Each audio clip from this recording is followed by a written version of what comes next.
Hey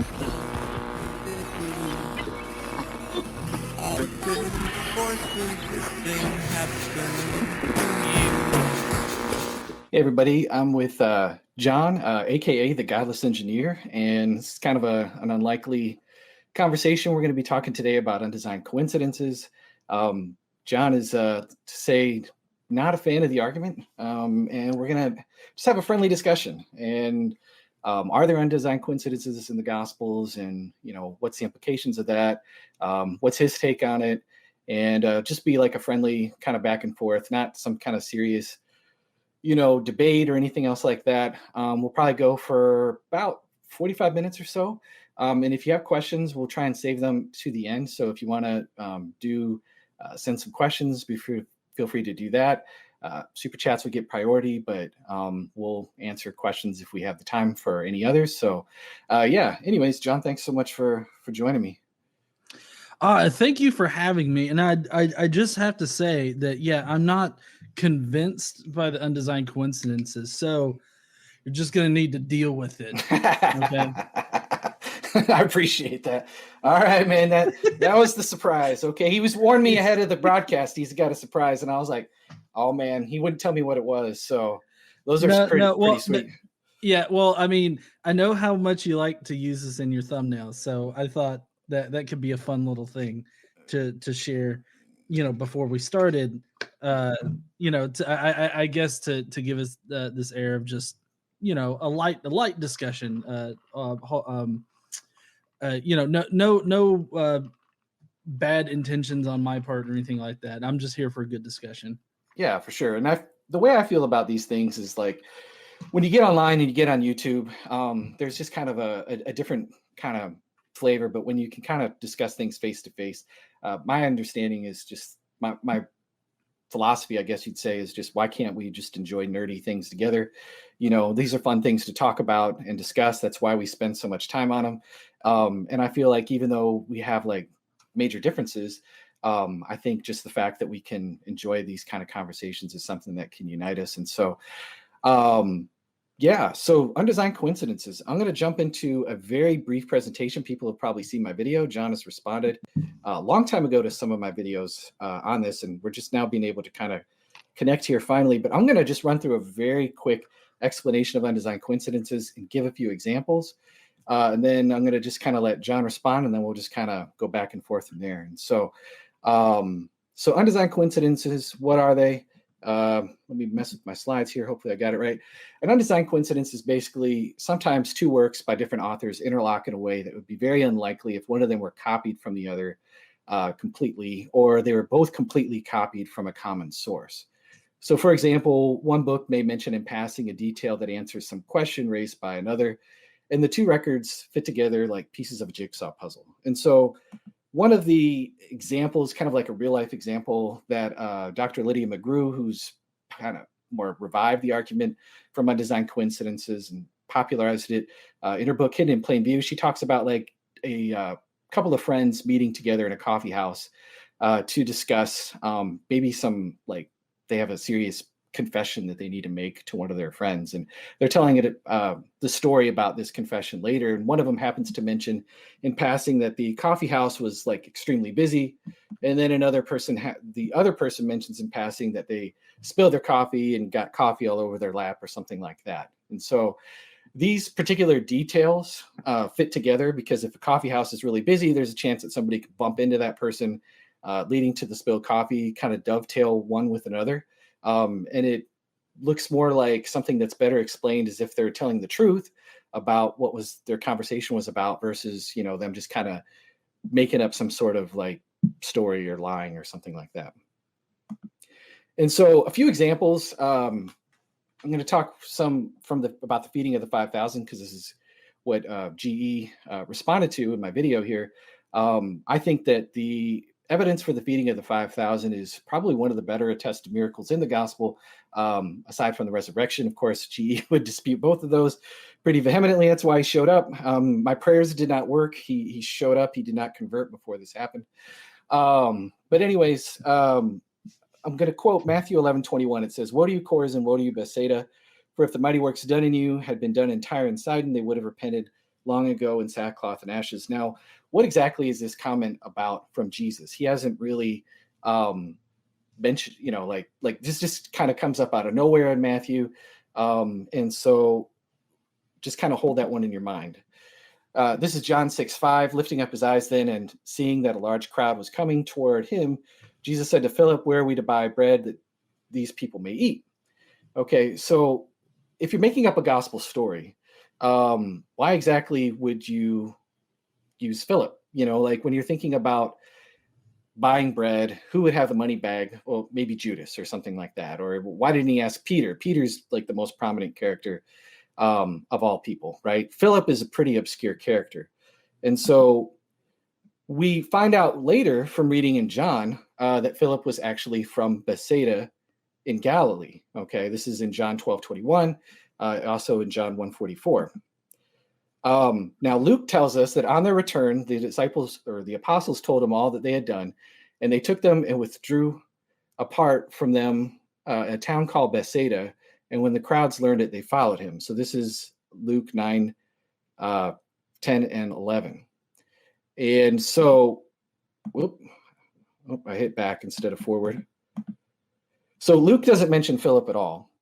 And John and Matthew doesn't mention Bethsaida as the location of the feeding of the 5,000. And so now you can see why Jesus was so harsh with Bethsaida, because such an amazing miracle had taken place there. Even though the feeding of the 5,000 isn't mentioned in Matthew, he talks about it later in the 14th chapter. Okay. So all of these pieces interlock like pieces of a jigsaw puzzle. That's just like one example. There's more in the feeding of the 5,000. And I'm going to try and buzz through these super quick just so that we can get to the discussion. Mark 6:31 and 39. And he said to them, come away by yourselves to a desolate place and rest a while. For many were coming and going. I don't know where John went here. Let me make sure I can get him back here. There he is. For many were coming and going, and they had no leisure to eat. And then he commanded them to sit in groups of the green grass. Okay, so Mark is just mentioning that there's a bunch of people there, there's a big crowd, and that there happens to be green grass, right? Now, John, in John chapter 6 and verse 4, says that it was Passover time. The feast of the Jews was at hand, right? Now, if you know anything about topography in Palestine in this particular, the grass is not normally green. The grass is normally brown. This is a picture of the grass. Normally, it's only during the rainy season do we get green grass. Well, John happens to mention that the feeding of the 5,000 takes place during Passover. Well, that explains all of a sudden the large crowds, because people are coming from all over the diaspora to celebrate the Passover, right? And then also the grass is green because that's the rainy season of that particular time. And so again, these pieces fit together like a jigsaw puzzle. Mark doesn't mention the Passover. John doesn't mention the crowds. And so these things kind of fit together. I'm only going to give one more example, but I want to pause here and just take a second to reflect here. Why exactly is this important? Well, one undesigned coincidence, it might be an accident, right? It just could be by mistake. These could just be like two unrelated pieces of a jigsaw puzzle that fit together by chance. The problem is, I would say for the skeptical side, is that if we discover a number of undesigned coincidences that crisscross across all of the documents, then it becomes too absurd to insist that they're all just like accidental. Okay.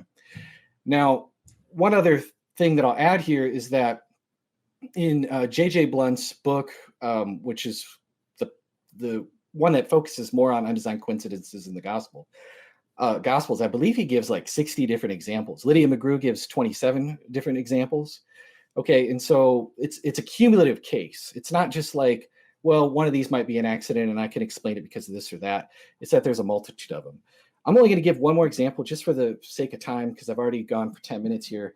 But this is a favorite of mine. It says in Matthew 14:2-3, it says, at that time Herod the Tetrarch heard about the fame of Jesus, and he said to his servants, this is John the Baptist. He has been raised from the dead. That is why these miraculous powers are at work in him. And so it's only in Matthew's gospel that we hear that Herod says something to his servants about who he thinks Jesus is, right? And so now here's a question. It's like, how in the world would Matthew have any idea what is being said to Herod's servants. Like, he's not there, right? I mean, we're just going to say that the Holy Spirit told him or something like that. Maybe some Christians might say that, but I think we can do a little bit better than that. And so it says I hit back instead of forward. It says in Luke 8:3, it says that Joanna, the wife of Chuza, Herod's household manager, and Susanna, and many others who provided them from out of their means. And so Matthew leaves this kind of weird question just kind of dangling out there. But then if you flip over to Luke 8:3, which is not like a real passage that people focus on, during their Bible study time, we find out that Joanna, the wife of Chuza, was Herod's household manager. And so that's how they could have been, the Herod's servants would have been privy. They would have known about Herod's servants, asking this question and making this statement. And again, it explains each other. And so those are just a few examples. Obviously, I have many more examples on videos on my channel. Anywhere that you go on YouTube, if you just look up Lydia McGrew, Tim McGrew, you can find lots of examples, Jonathan McClatchy. And so again, I'm kind of at a weakness here because I want to give time for discussion. The case is cumulative. And so you might say, well, these are just like a few examples. Definitely go out, check out the argument for yourself, because it's the cumulativeness that I think where it has the real force. And so without further ado, John, all right, what do you think, man? What's your thoughts? I know you got them. Yeah, I do. So I guess we could start back at the very beginning with the feeding of the 5,000, and I believe you started with explaining that it had been done near Bethsaida, right? And you said that the fact that some of the Gospels specifically mentioned Bethsaida, Luke does. Well, if I'm not mistaken, Mark does as well. Does it not? I don't think so. No, I can look it up real quick though. Keep talking. I'm looking it up while we speak. Well, so my main issue with undesigned coincidences in general, and especially this whole where did the feeding of the 5,000 happen, is the fact that the way in which the Gospels were written, that you have later Gospels directly copying early Gospels and then changing some things. And so my issue lies in determining when are they referencing eyewitness accounts versus just copying or redacting rather and making stuff up. Right. Like I don't see any good criteria within undesigned coincidences to discern between that, because I mean, we know that the gospel authors copied previous gospels. We know that they had authorial license. We know that they changed things. In the Gospel of John, John extends Jesus's ministry from just a 1-year thing to a full 3 years of his ministry. And so it seems to me like, as you look at the Gospels, how we know that or the timeline in which we know that they were written, it makes a lot of sense that by the time that you get to these supposed coincidences, as you say, it seems like the authors would have known what the previous authors wrote, and they worked that into like what they were writing. Like, they're just simply writing for the audience that they're speaking to. And so like this audience that they're speaking to knows that that at least one of these as far as Mark goes, there's 2 feeding of a lot of people, and I think only one of them's 5,000, but it happens near Bethsaida.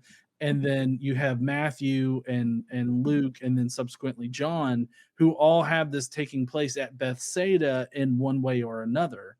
And so it seems to me like it was established early on, and then working through it seems like the authors just sort of stuck with that one thing, but they mention it in different ways.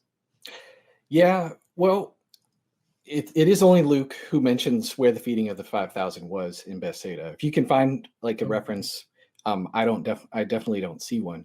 And I think you said a couple of things here that I want to maybe kind of help you understand. Is that the first one I think is probably the one that is most important and the one that keeps bringing up over and over and over again. When you talk about undesigned coincidences, people are just like, well, whoa, don't you understand? You know, we have the synoptic problem, and obviously that Mark came first, and then Matthew and Luke copied Mark, and then they had some of their own material that was original. Maybe they got it from a hypothetical document like Q or something else like that.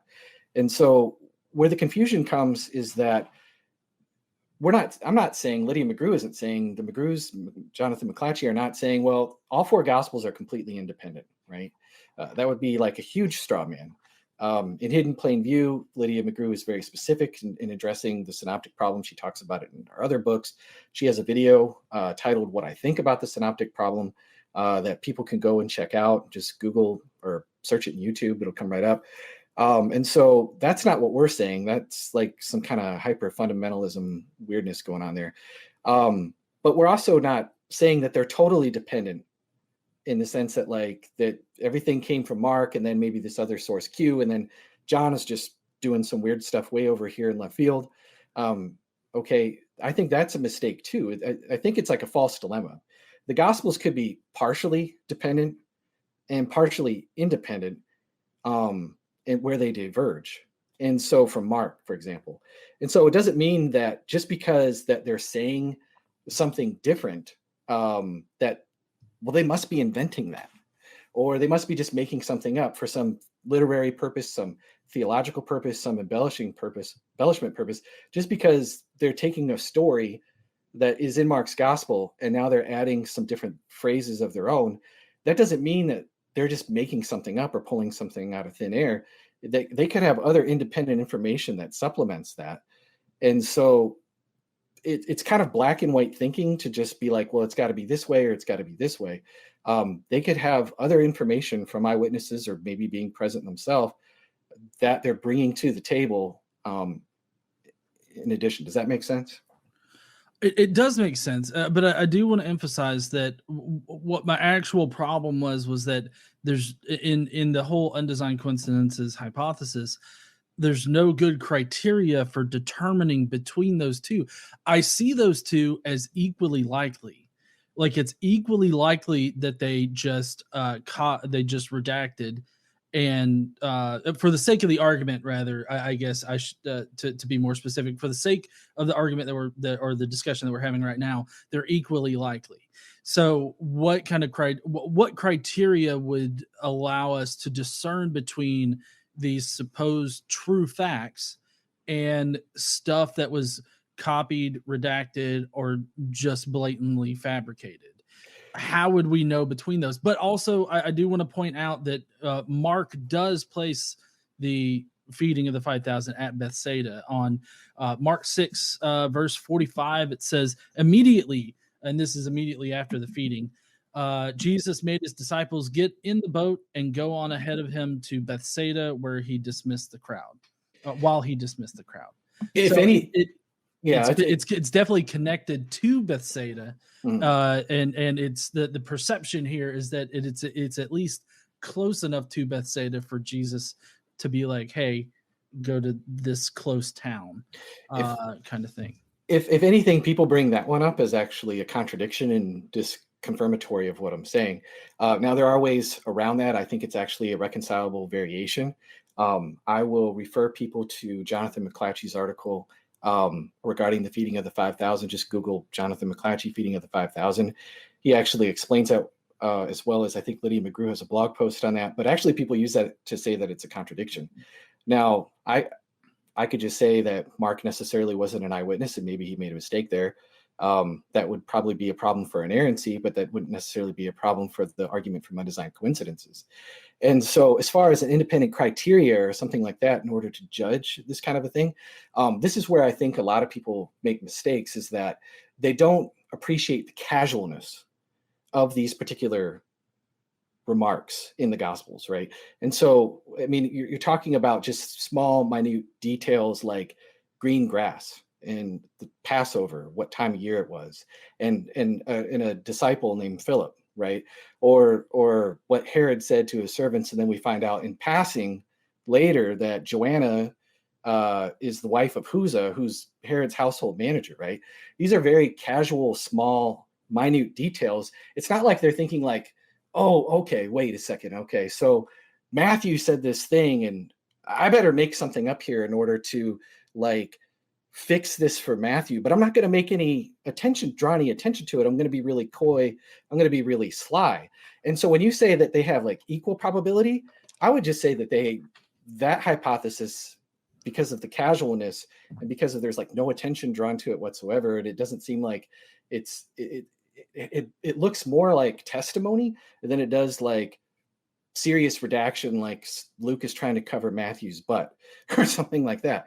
And the fact that these crisscross all throughout the different documents, it makes it more probable on the hypothesis that this is eyewitness testimony, I would say, than it is something like redaction or other particular theories that people have posed. And to say, even if what my explanation is like, maybe you think it's improbable, I would just say that I think it's not equally probable. I'd say it's more improbable. And when you add those things together, well, all of a sudden the ratio starts to add up, and the cumulative force of the evidence kind of would carry the day. I could unpack that a little bit more. It kind of gets into some nerdy number stuff, but so yeah, does that make sense? Well, I mean, I understand what you're saying, but it doesn't make sense in that, you know, it doesn't make sense with the evidence that we have, because like, for instance, with the whole Passover thing, it doesn't make sense for the feeding of the 5,000 to be placed at the Passover in Mark's gospel. Because for instance, it doesn't make sense in Mark's gospel during the feeding of the 5,000 for the disciples to be like, come on, Jesus, let's dismiss these people so that they can go into the closest town and eat, which I'm guessing might be Bethsaida or something like that. I'm not sure, but like, why don't you dismiss them so that they can go and get their own food, so we don't have to provide food? This wouldn't make a lot of sense if this was Passover time. And maybe McClatchy has covered this in his blog article or whatnot, but there's that. Then there's the green grass, which at this... Go ahead. Well, I was just gonna say, at this point in time, in order to make the connection that, because I believe it was Mark that mentions the green grass. Yes. Is that right? Yeah. Yeah, that's correct. I mean, it kind of seems like you're saying, well, since they're mentioning green grass, that means it happens at Passover because of what occurs later in the Gospels. But I mean, green grass was around that area for a good portion of the year during the time in which Jesus would have been doing this if he had actually done it.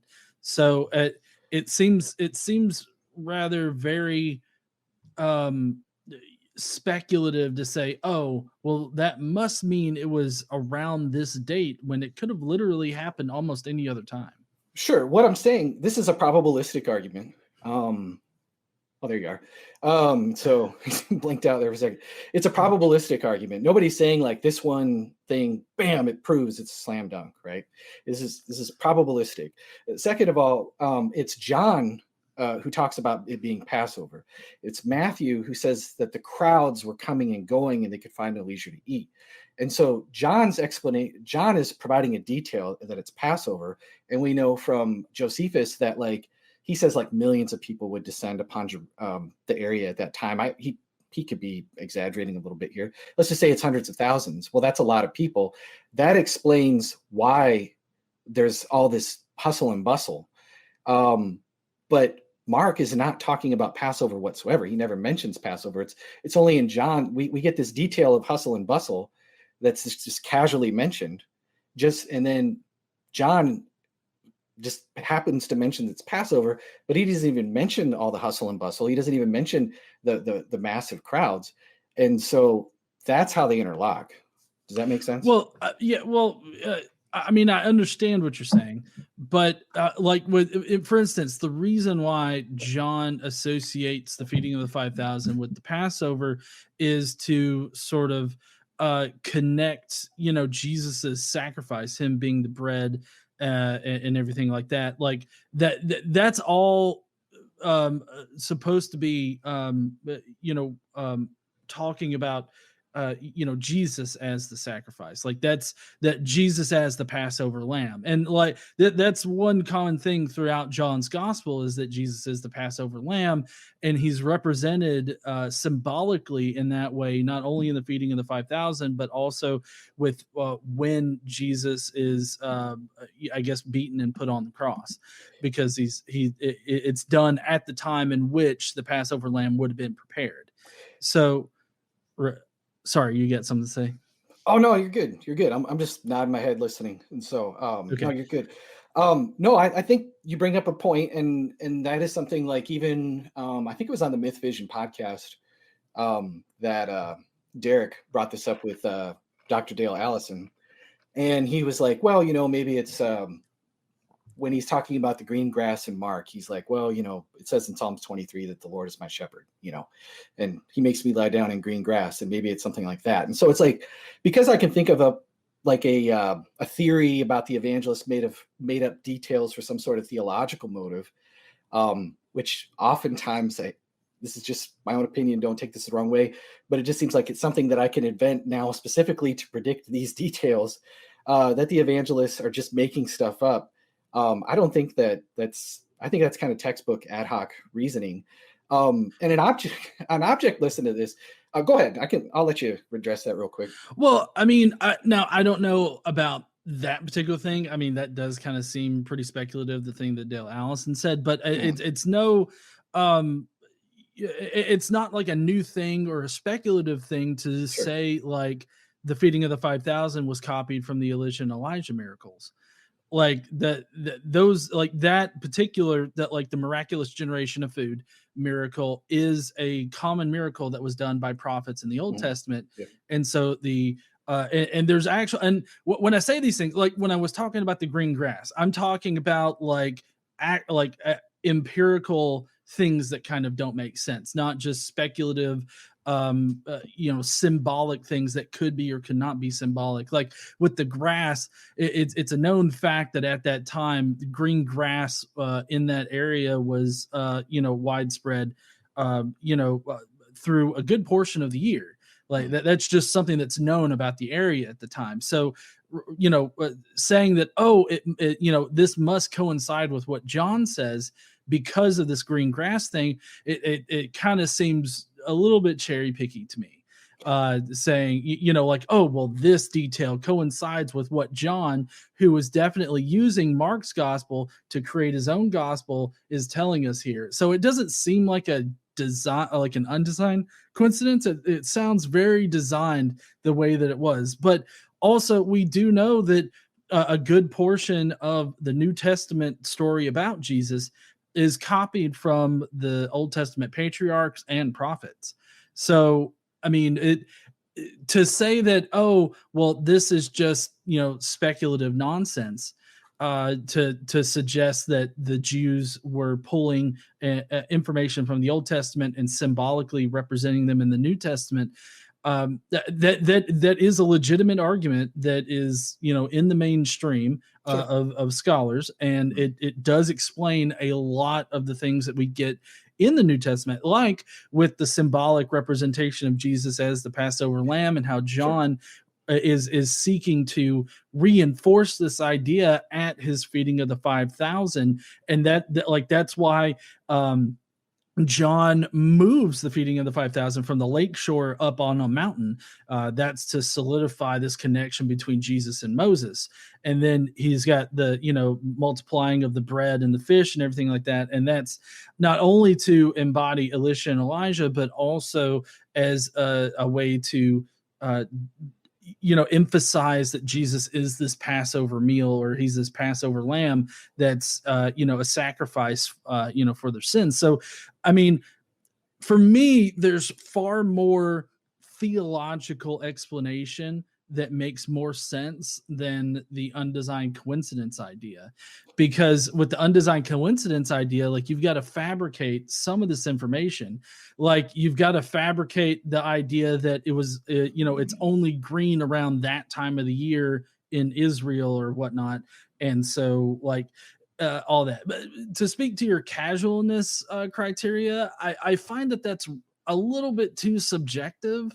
Now, I get it that a lot of this stuff in history is a bit subjective, to some extent. But saying, "Oh, the casualness that this is thrown in there," it seems like there's way too much room for your own personal interpretation of how casual it is.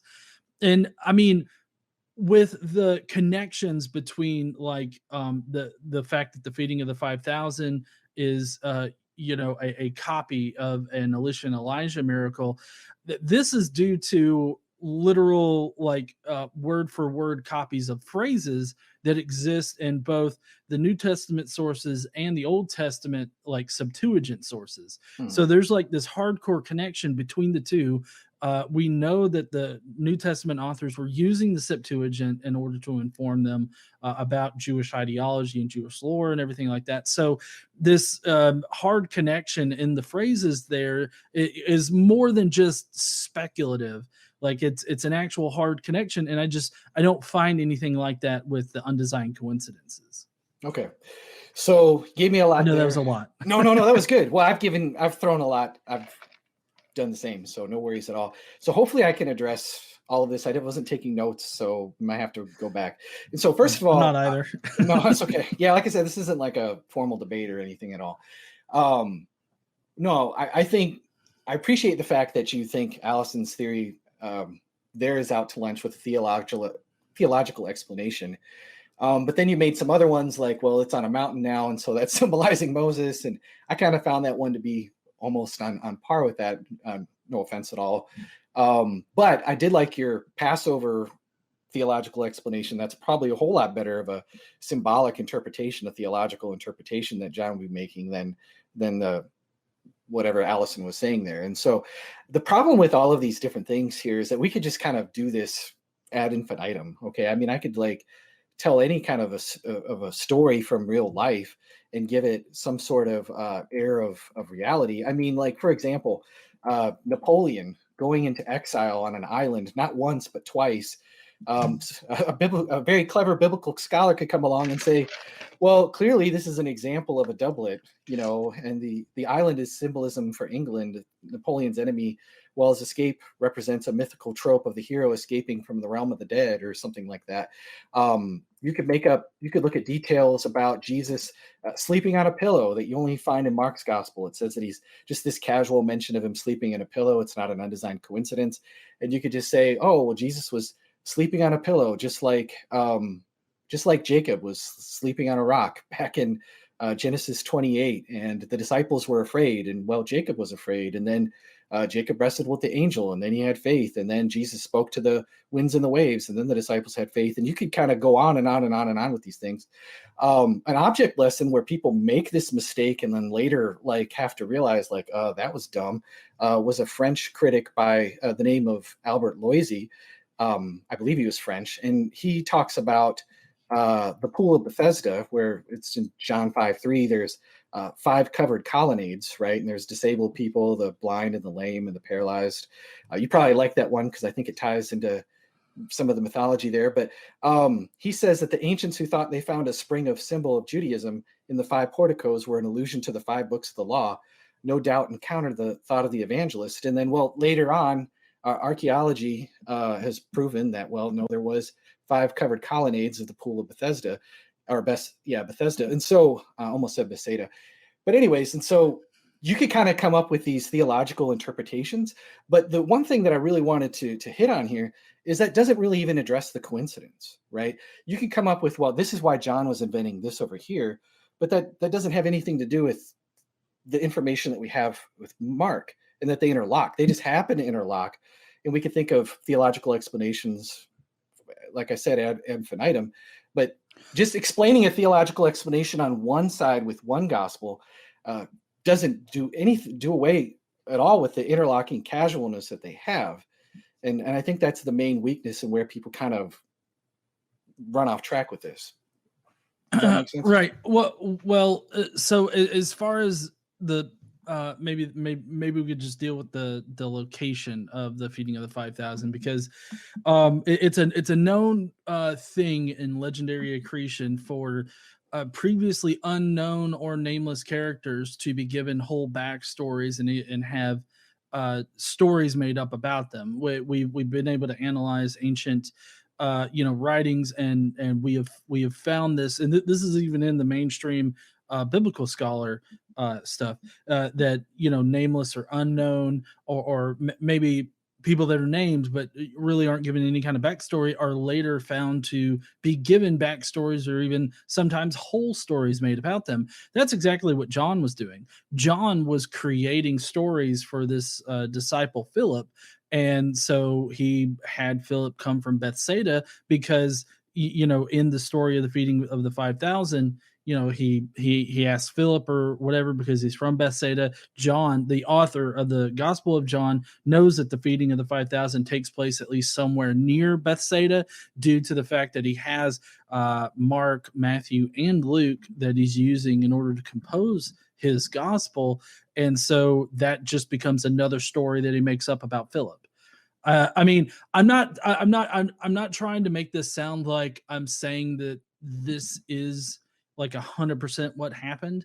I'm providing what I'm trying to do when I give you these alternate explanations is saying, well, this is an alternate explanation that also explains all of the evidence that we have.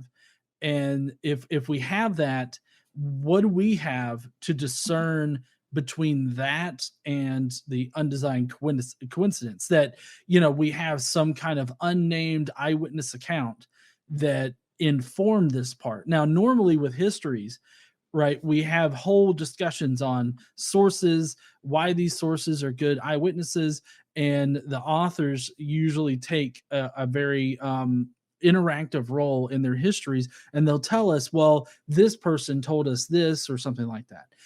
We don't have that in the Gospels at all. And so if this is an eyewitness account, I mean, honestly, we should expect the gospel author to tell us, well, who told us this? And the only thing that we really have is at the beginning of the Gospel of John, it talks about how there's a disciple, John, and this is his eyewitness testimony about it.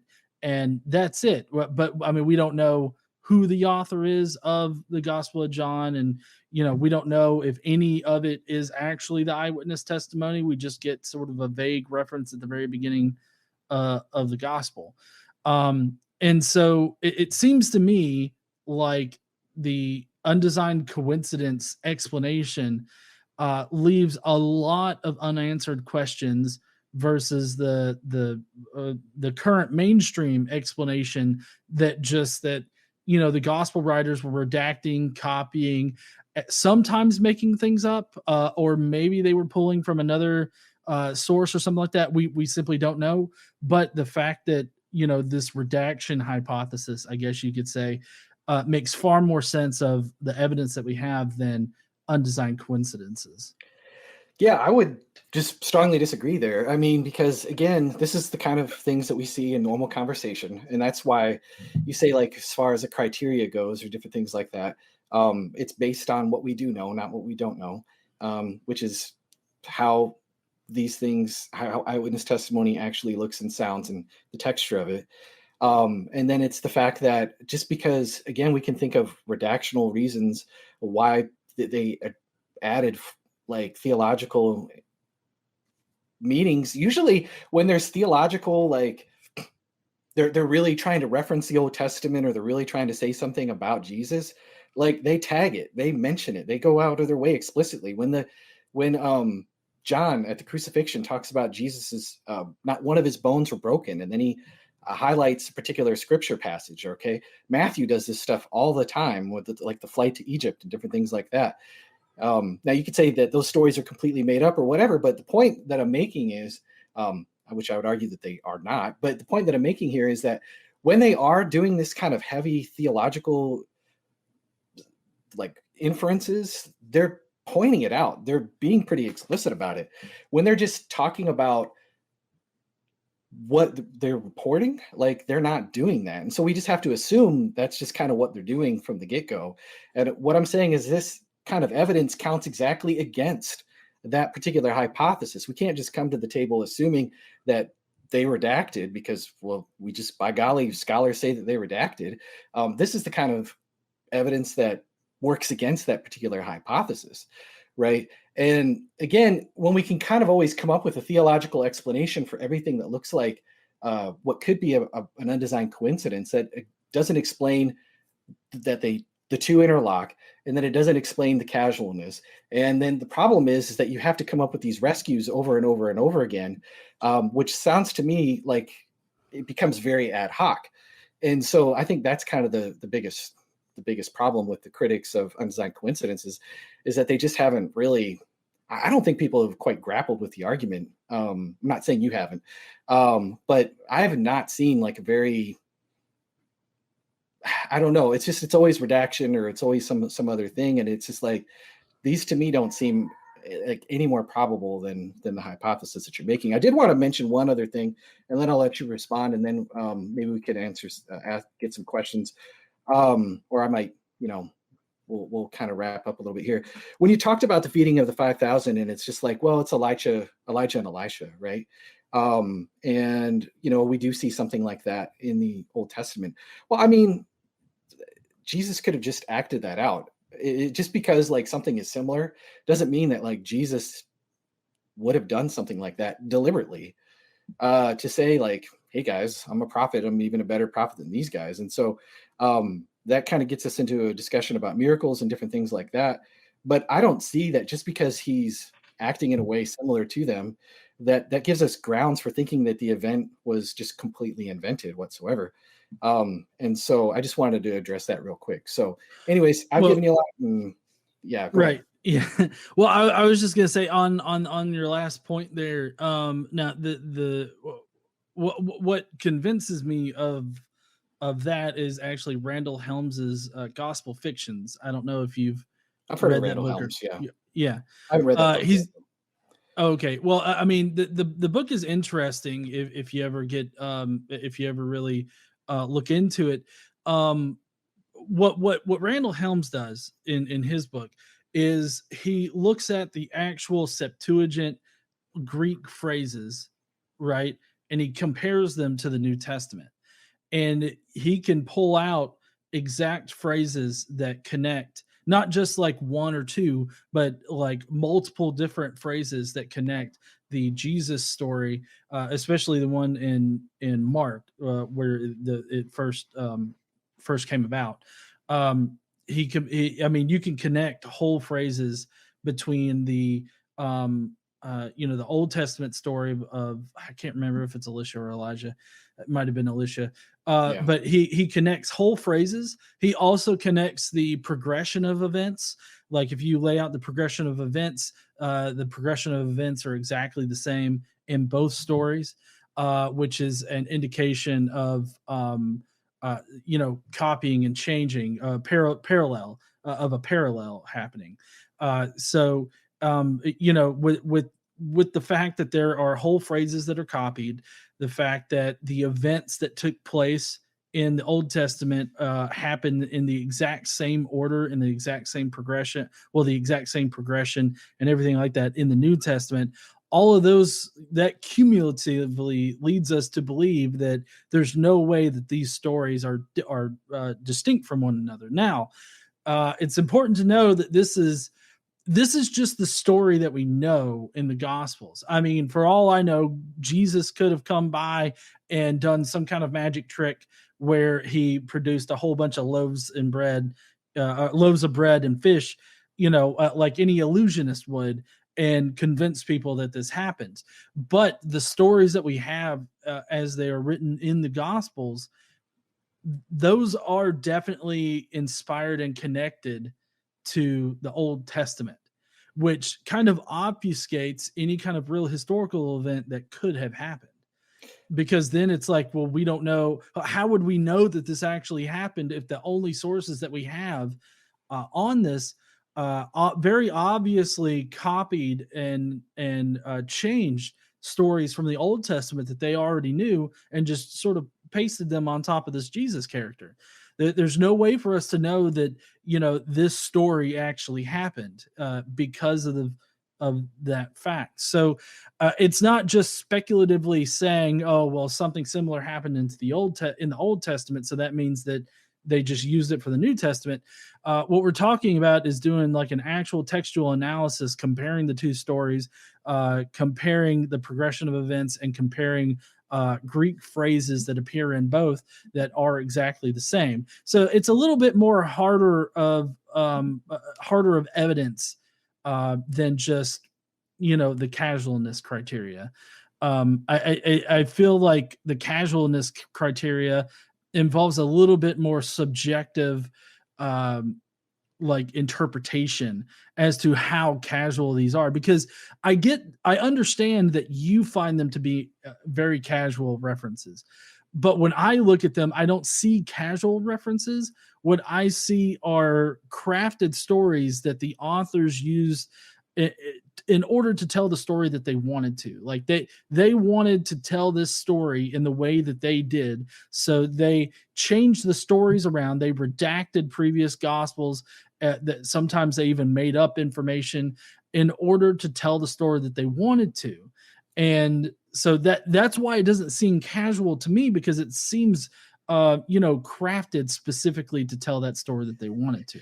Well, yeah, I mean, this is just where we would disagree. I mean, I would say that the point is that they do fit together in casual ways, and it is better explained if the recounted events are rooted in truth, rather than one gospel author taking his cues from another, especially about small things like an obscure disciple named Philip, or the grass was green, or what time of year it was, or who were the household, what the household servants heard, or that Joanna just happens to be married to Huza, who's Herod's household manager.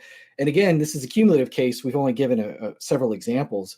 And so it's kind of like when you just over and over, you see these different examples, and I don't think they're as well accounted for on redaction as they are on the hypothesis that it's based on eyewitness testimony. I mean, even if the probability of the evidence that I'm giving here is like 0.2, and the probability of the evidence on the negation of the hypothesis, like say at redaction or something else, is 0.1, that's still a 2-to-1 ratio. So if you have 10 pieces of evidence go through, that would have a cumulative power of 1,000 to 1 as terms of explanatory power of a hypothesis. And so I know that these are kind of easy to dismiss because they're small pieces of evidence, and no single one of them by itself seems to be of great weight, because it's just like green grass, like a guy named Philip.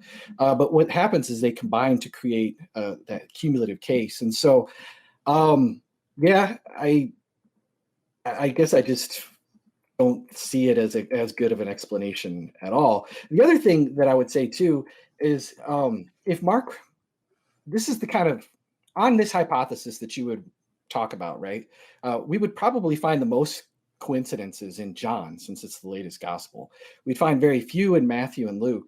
And then we'd probably find like absolutely none in Mark.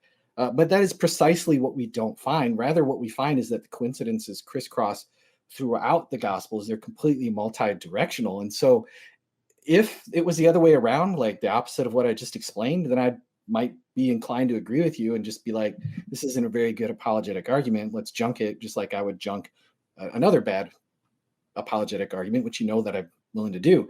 But I just definitely don't see that. So I'll go ahead and let you respond. And then I think we're at 50 minutes. So we'll take a few questions and then we'll wrap up if that's okay with you. So go ahead and feel free to give some concluding thoughts there and respond to what I said. And then I see we have a few questions that we'll get to. Okay.